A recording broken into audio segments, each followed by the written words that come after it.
and 5 with NextGenWeb's online community director, Shana Glickfield.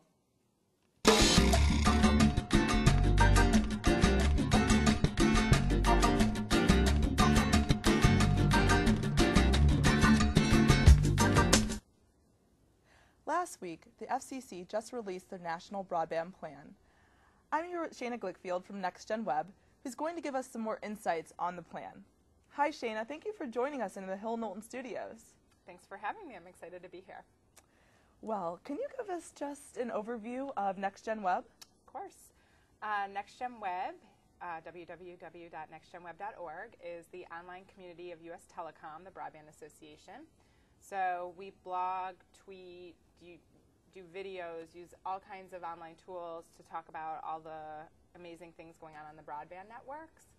And lately, of course, we've been drawing our attention to the National Broadband Plan, as most people in the space have been.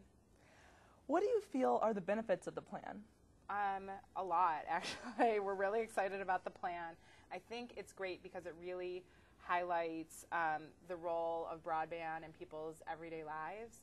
And there's a section that they call the national purposes. So it actually, coincidentally, looks really a lot like the way we created NextGenWeb, where we divide the site into broadband and health IT, and broadband and education, and broadband and jobs. And that is what the FCC talks about as national purposes, and we think that's a really great way for Americans to relate to the plan.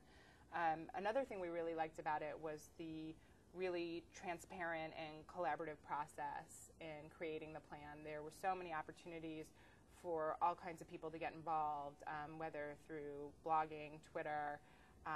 The FCC created a project called Idea Scale where people could share their ideas and other people could vote on it. And it was just really easy to have a dialogue. And they also did workshops in DC and around the country where you could be there in person, or they ran live streams so people could watch no matter where they were. Oh, that's great. How would you say NextGenWeb is serving as a resource for the public? You know, we're doing a lot in the space in terms of just creating a lot of content, which is great. You know, for any website, whenever you get there, you want to see something new. And so we've been not only producing our own stories, but we like to highlight what other people are doing on the broadband networks. And so other stakeholders, you know, who are using health IT or who are using, you know, the latest education technology tool, we want to highlight what they're doing. And so we go to a lot of events and we record them or we live stream them right onto our site so people can access the information anywhere. And then we try and get interviews with them and talk to them about what they're doing with broadband.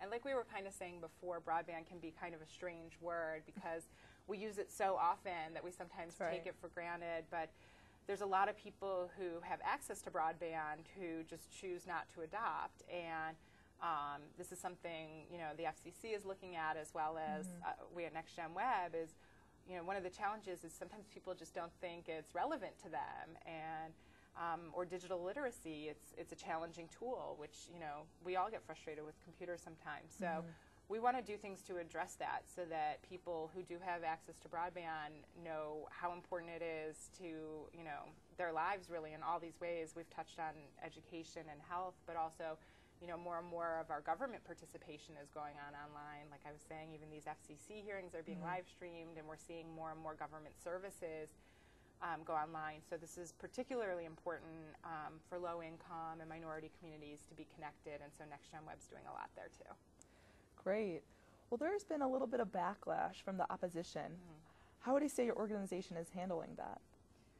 Yeah, I mean, it's a tough issue, and, you know, when you talk about not the word broadband so much, but just, you know, technology and the internet, people can get passionate and emotional because it's so important and essential in people's lives right now. And so, of course, not everybody's going to agree on what the best steps for the FCC or Congress thereafter to take, but NextGenWeb is trying to be a venue where we can do consensus building, where we can talk about the things that we all do agree on, like people should have access to broadband, people should have adopt internet, who do have access, people should absolutely utilize it to the ways that, all the great ways and opportunities, that, millions of websites. There's so many choices right now, it's almost overwhelming. And so we like to talk about all the things that we do agree on, like those things, and then work on moving those issues forward. And something we've seen a lot in the dialogue is,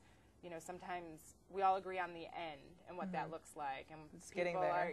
It's just how to get there. We all want, an open internet. We all want investment in the broadband networks. We all want to see innovation. And it's more and more, we're in this very global competitive environment, and broadband's going to be our tool. And so I think we all really agree on those things. It's just working through how we get there.